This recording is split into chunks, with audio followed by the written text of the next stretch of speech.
Hi, everyone. Welcome to Evergrowing. I'm Sabrina Wong, and I'm the CEO of Evergrowth Coaching. I coach 8 to 9-figure revenue CEOs, and I want to bring to you the biggest breakthroughs from coaching sessions and the top tips to running a successful team. Evergrowing is about understanding yourself better so that you can understand your people and run a world-class team. I really believe signing up for leadership is to sign up for a journey of constant self-growth. And if you have an ever-growing mindset, you have an ever-growing culture, and then you can achieve exponential results. And now, let's dive in. You need unfiltered feedback from your team. This means they're not telling you you're doing a good job and everything is fine and all the nice to haves. You would need them to trust you enough to tell you all the ways that you make them uncomfortable, all the fears and doubts they have about the strategy. And it doesn't mean that you have to listen or implement all of them, but it means that you get extra sources of information. Oftentimes, a lot of CEOs that I meet read a lot of business books, and those are great for giving you framework that have worked for other people. But with your own business, there can always be nuances, and the experts at those nuances are your employees. So those unfiltered feedback is the most valuable thing you can get from your team. What are some common misconceptions or fears people have when it comes to giving unfiltered feedback? To think about how to get unfiltered feedback, you first have to put yourself in your employees and your team members' shoes and understand what fears they may have for you, for telling you what they really think. Now, I've also interviewed and coached and worked with a lot of senior leaders, team members, people who have managers, and this is what they say. They say, I'm really afraid to offend you. That's really a variation of that. I'm afraid to lose my job. I'm afraid that you won't trust me anymore. I'm afraid that it will create tension in our relationship. At the end of the day, their job is tied to the relationship that they have with you, which then determines their livelihood. So there's a lot of risk with creating any type of relational conflict. You as a leader, if you understand how complicated it must feel for the other person, you can then adopt some strategies to help them overcome it. First of all, you have to ask yourself, do you really get defensive and triggered and think of people badly when they give you feedback? Is feedback really what you want? Now, it's okay if you don't want that, and it's okay if you get triggered a lot. That is a preparation phase that we need to talk about, which is a whole nother topic of why do feedback hurt you? Usually, if feedback hurt you, it means that you're taking everything personally.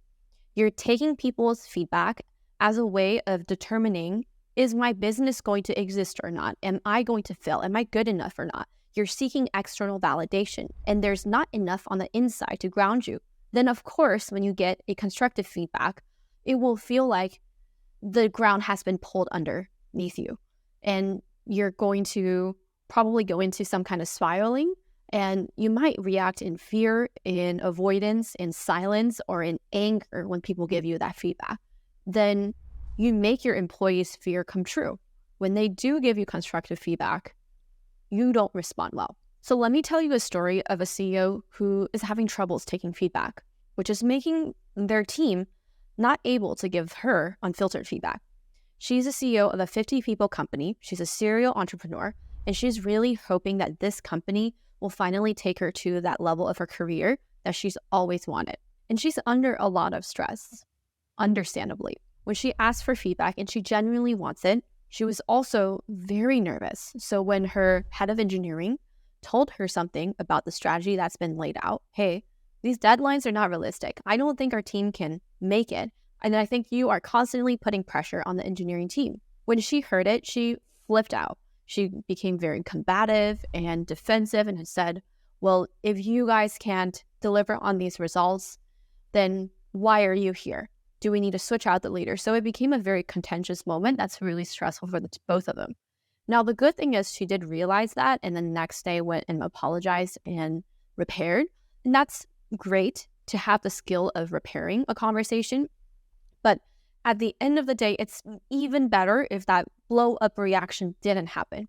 When that blow-up reaction happened, people will be more and more likely to withhold things from you. What I ended up working with this CEO is coming up with some strategies to give her space so that she can choose her response in a given situation.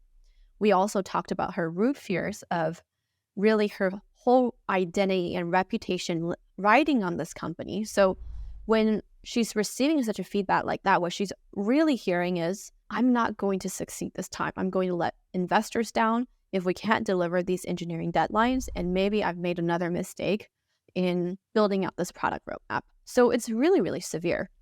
We sat down and taught her some skills of actually listening to what the other person's saying. Now, the head of engineering is really saying, I'm underwater, please help me, right? Those are very different messages that she's hearing and he's trying to say.